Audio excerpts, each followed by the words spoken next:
So Claire, anong pipiliin mo? Doble o kalahati o triple o sawi? As a second-year BS Industrial Engineering student sa PUP, marami ka bang pangangailangan? Wala naman. Wala naman masyadong pangangailangan. Doble o kalahati? Doble o kalahati ang pinili niya. Naniniguro siya. Doble o kalahati. Okay. May pagpipilian kang 10 tanong mula sa iba't ibang year na nasa loob ng ating Super Box. Swertihan lang yan. Hindi natin alam kung ano sa 10 mga taon, kung ano sa 10 mga taon na ito ang may mahirap o madali. Pumili ka na.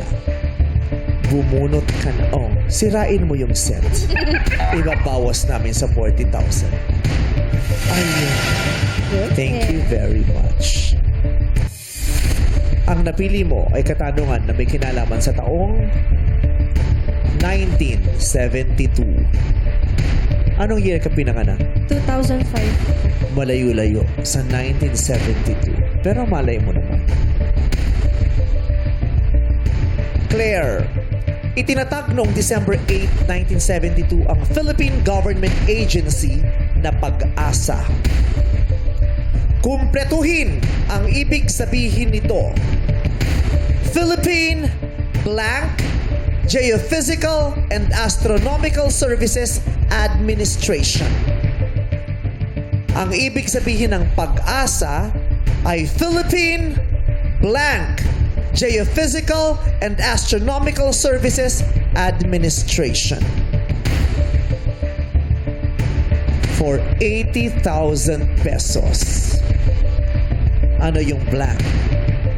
Philippine Blank Geophysical and Astronomical Services Administration. Your timer starts now.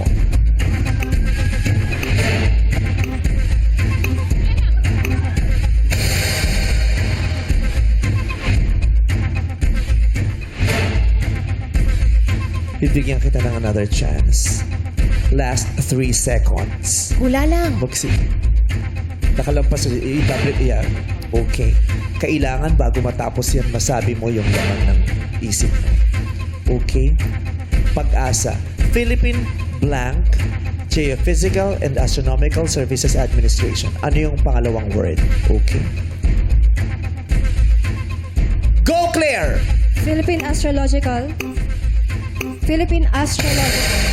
Yung pangalawang salita, ang sagot mo ay... Astrological. Astrological. Astrological. Yun ba ang ibig sabihin ng Pag-asa? Philippine Astrological, Geophysical, and Astronomical Services Administration? Yung pangalawang salitang hinahanap ba natin ay astrological?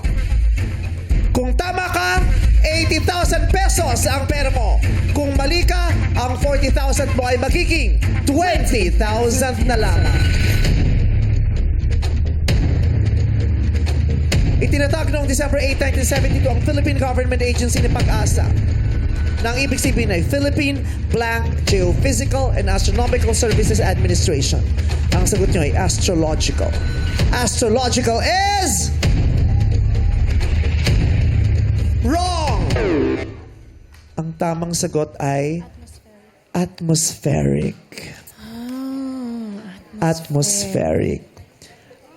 Ang ibig sabihin ng Pag-asa ay Philippine Atmospheric, Geophysical, and Astronomical Services Administration.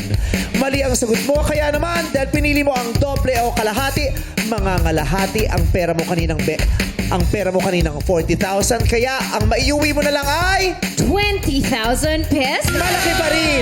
Idadagdag pa natin yung sinubi mo kaninang 5,000. Kaya meron kang 25,000 pesos. 25,000 pa rin. Congratulations! Happy ka naman? Opo, super po. Kamusta yung experience mo? Actually po, nagdadasal po talaga ako kanina. Sabi ko, okay na hindi ako yung mapili. Basta experience lang. Tapos sabi ko kay God, iprovide niya naman yan sa kung sino yung deserving. So I think I am deserving of this money. Of course. Yes! Tsaka ang galing-galing mo rin. At Yeah. proud ako na nakapag-save ka. Tsaka yung talagang naging maingat ka dun sa hindi mo in-all in. Opo, Yeah. Kasi even smallest amount po, it can help our family po. Yeah. It can help multiple times po. At saka, okay na po yung sigurado. At least may mauuwi ako. Oo. At tuwang-tuwa ang mga magulang mo for sure dahil meron kang 25,000 pesos. Congratulations again, Claire.